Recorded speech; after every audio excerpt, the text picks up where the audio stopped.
Mesdames et messieurs, bonjour. Nous rendons grâce à Dieu pour à ces moments. Ce sont des temps que notre Dieu avait déjà prédestinés d'avance et nous nous retrouvons encore dans notre émission La Minute de la Parole. Je vous invite ainsi à la prière avant que nous ne développions le thème du jour. Inclinons nos têtes et prions le Seigneur. Père, je viens dans le nom précieux de Jésus, Seigneur, te recommander ces moments. Ce sont des temps que tu avais déjà prédestinés d'avance. Toi qui as dit, Seigneur, que vous me chercherez, vous me trouverez, si vous me cherchez de tout votre cœur. Seigneur, à chaque fois que nous nous connectons à ta parole, c'est une manière pour nos cœurs de te rechercher. Parce que, Seigneur, nous voulons aller avec toi de gloire en gloire et de victoire en victoire.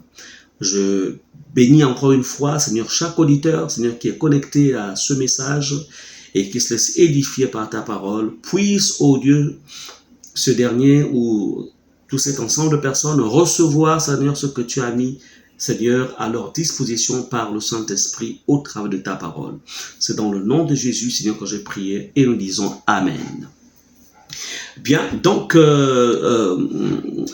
peuple du Seigneur, à vous qui nous suivez, le thème de notre message ou du jour s'intitule « Éviter l'onction Thomas ».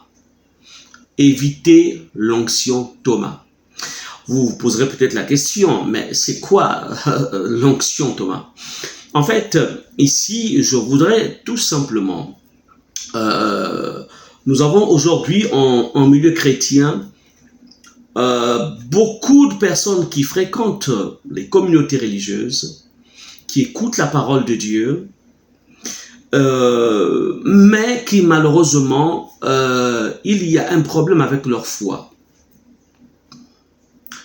Alors, nous savons que la marche avec Dieu est une marche de foi. Notre Dieu, dans le livre des Hébreux, il est écrit « Or, sans la foi, il est impossible d'être agréable à Dieu. » Alors, c'est bien beau venir à l'église, c'est bien beau écouter la parole de Dieu, c'est bien beau lire la Bible, mais qu'est-ce que cela produit en fait dans le cœur, dans la vie en fait de ces derniers? Qu'est-ce que cela produit? Et c'est ce que nous allons voir en fait ensemble. Qu'est-ce que cela produit? Est-ce que ça apporte la vie? Est-ce que ça apporte une transformation? Qu'est-ce que cela apporte? Alors, ensemble, ouvrons Jean chapitre 20, versets 24 à 25, et nous lirons aussi le verset 27 au verset 29. Nous lisons la parole de Dieu. Donc, il nous a dit ceci, Thomas, appelé Didyme, l'un des 12, n'était pas encore avec eux lorsque Jésus vint. Verset 25, les autres disciples lui dirent donc, nous avons vu le Seigneur. Mais il leur dit, si je ne vois dans ses mains la marque des clous, et si je ne mets mon doigt dans la marque des clous, et si je ne mets ma main dans son côté, je ne croirai point. Verset 27, puis il dit à Thomas, là, donc c'est Jésus qui plus tard donc se présente donc dans cette chambre où les disciples étaient, et Jésus apparaît. Il s'adresse à Thomas au verset 27, puis il dit à Thomas, avance ici ton doigt et regarde mes mains. Avance ici ta main et mets-la dans mon côté. Et ne sois pas incrédule, mais crois. Verset 28, Thomas lui dit, mon Seigneur et mon Dieu. Jésus lui dit, parce que tu m'as vu, tu as cru. Et Jésus laisse là un principe plus bas. Il dit, heureux ceux qui n'ont pas vu et qui ont cru. Bien-aimés, ici, dans cette exhortation où je développe, où je vous parle de l'onction Thomas, déjà c'est quoi l'onction? L'onction, c'est la capacité spirituelle qui est déposée dans la vie de quelqu'un afin d'accomplir en fait une œuvre, d'accomplir en fait une charge, d'accomplir un travail. C'est ça en fait l'onction, c'est la capacité divine, la capacité spirituelle. Maintenant, cette capacité spirituelle peut être une capacité négative. Et là, elle ne vient pas de Dieu. Maintenant, quand elle est divine, là, alors, elle vient de Dieu. Capacité spirituelle divine. Alors, Thomas avait ici un problème. Thomas était en fait vraiment l'un des incrédules, l'un des disciples les plus incrédules. Il a passé 3 ans avec Jésus. Jésus leur a enseigné. Jésus leur a annoncé sa mort et sa résurrection. Jésus leur a parlé de la manière dont en fait ils devaient subir en fait l'ignominie. Jésus, au matin de sa résurrection, les temps qui vont suivre, les jours qui vont suivre, alors il se présente aux autres disciples. Thomas n'était pas présent. Le rapport lui est fait. Thomas ne se souvient pas que ce rapport que mes frères me font, en fait, coïncide avec ce que le maître nous disait souvent. Combien d'enfants de Dieu oublient généralement la parole qui leur est prêchée les dimanches, la parole qui leur est prêchée dans des séminaires, dans des conférences, dans des études bibliques. Combien oublient? Tu es peut-être de ceux-là qui oublient ce que Dieu est venu te donner au travers de ses serviteurs. Ici, Thomas oublie. Et il dit, au verset 25, les autres disciples lui dirent donc, nous avons vu le Seigneur. Mais Thomas leur dit, si je ne vois dans ses mains la marque des clous. Ici, Thomas, il est dans le couloir de l'incrédulité. Ça, c'est l'onction Thomas. Combien d'enfants de Dieu portent l'onction Thomas? L'onction de l'incrédulité. Si je ne vois pas Dieu faire ceci dans ma vie, je ne veux pas croire. Si je ne vois pas ceci dans ma vie, je ne veux pas abandonner le péché. Si je ne vois pas d'abord, si je n'ai pas d'abord le travail, je n'abandonne pas la fornication. Si je ne suis pas recruté dans telle entreprise, alors je refuse de vivre la sainteté. Il faut que je voie, que Dieu fasse d'abord avant que je ne m'engage totalement dans ses voies. L'onction Thomas. L'onction Thomas, c'est l'onction du raisonnement. L'onction Thomas, c'est l'onction, c'est cette sagesse du monde qui dit si je ne vois pas, je ne crois pas.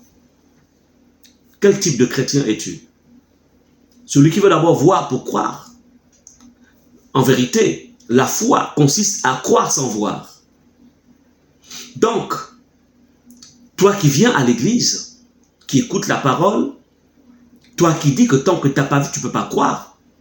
Tant que ma vie n'a pas changé, je ne peux pas, en fait, je ne peux pas m'engager avec le Seigneur. Tu n'es pas dans la foi. Tu es envahi, tu es englouti dans l'onction Thomas.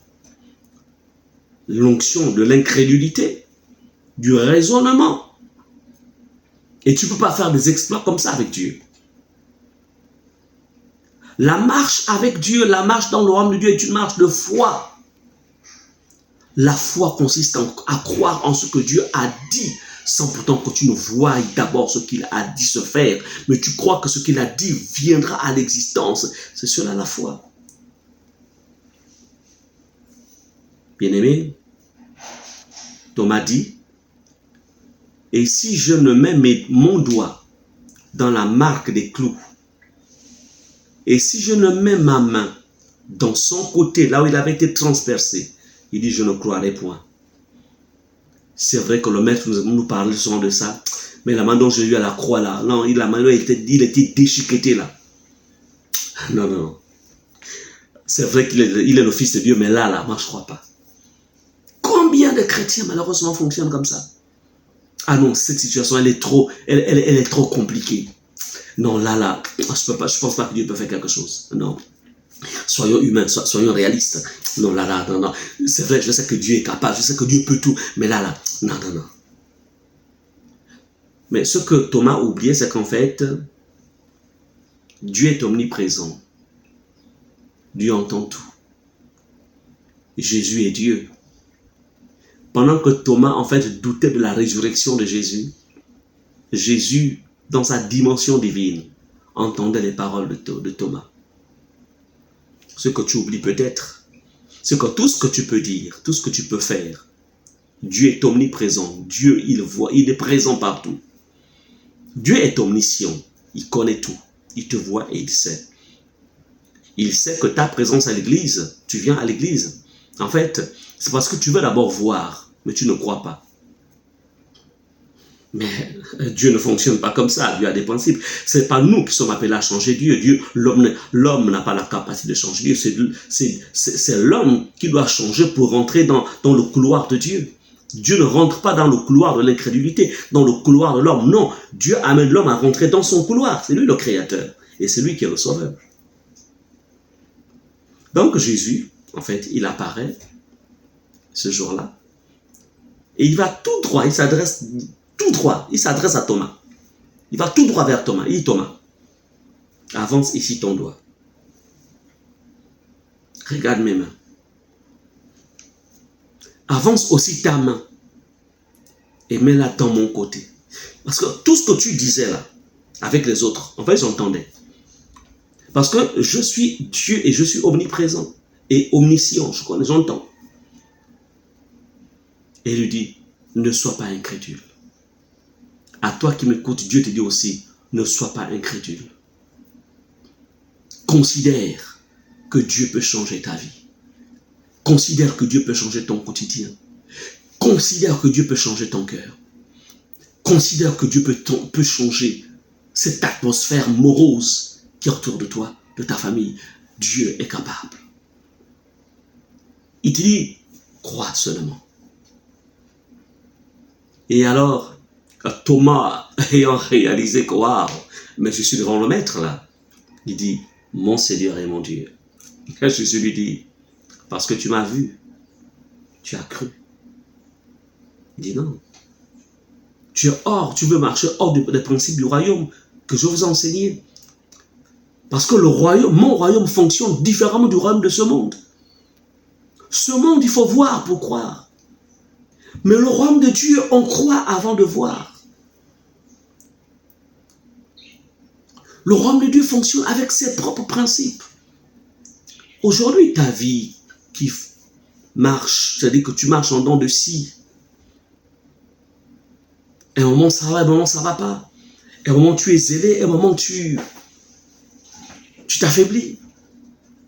Les choses, même ta foi, ta manière de prier, tout bascule. Tu régresses. N'es-tu pas victime de l'onction, Thomas? Parce que tu ne vois pas.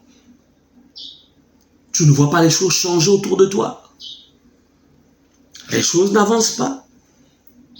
Et tu doutes de la capacité de Dieu.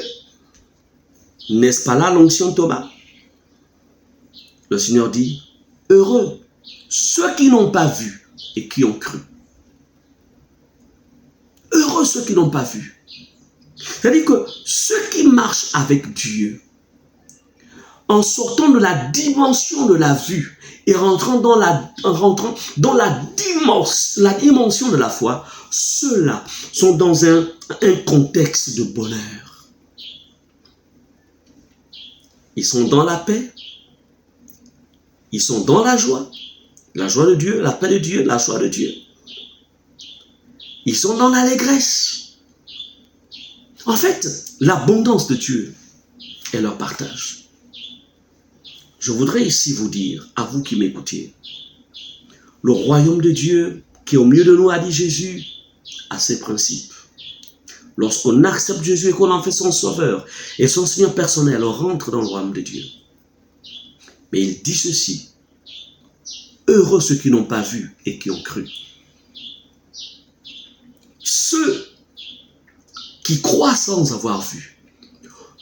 En fait, Dieu les propulse à une autre dimension de bonheur. Dieu les établit sur le rocher de la gloire et de la victoire. Mais toi qui cherches d'abord à voir, tu resteras dans la vallée. Tu resteras malheureusement au pied de la montagne, pendant que d'autres seront perchés sur la montagne de la gloire et de la réussite. La gloire de l'onction. Et toi, tu seras en dessous. je voulais ce matin tout simplement vous encourager et vous dire, séparez-vous de l'onction Thomas. Rentrez dans la dimension, dans la passerelle que Jésus a laissée, laquelle? Heureux ceux qui n'ont pas vu et qui ont cru. Heureux. Puisses-tu incliner ta tête et prier après moi en disant ceci, Seigneur Jésus, me voici. Je viens à toi, Seigneur, te demander de me donner la force et la capacité quotidienne de marcher, de croire en toi, sans d'abord voir. Car c'est toi qui as dit, heureux ceux qui n'ont pas vu et qui ont cru. Seigneur, je veux faire partie et je veux demeurer dans cette partie, dans cette classe, voudrais-je dire, d'enfants de Dieu qui n'ont pas vu, mais qui ont cru. Merci Seigneur pour cette capacité que tu me donnes. Et toi qui as dit, demandez, l'on vous donnera. Je crois que j'ai reçu au nom de Jésus. Et nous disons Amen. Peuple de Dieu, voici donc cette parole que je tenais vraiment à vous partager pour votre exhortation, pour vous édifier, booster votre foi et éviter les pièges qui jalonnent notre marche avec le Seigneur. Parce que nous savons une chose, c'est que Jésus revient bientôt et nous avons besoin toujours que notre foi soit à son maximum tout en restant obéissant et en observant les principes que Dieu nous a partagés par son Fils Jésus-Christ. Que Dieu vous bénisse et à la semaine prochaine.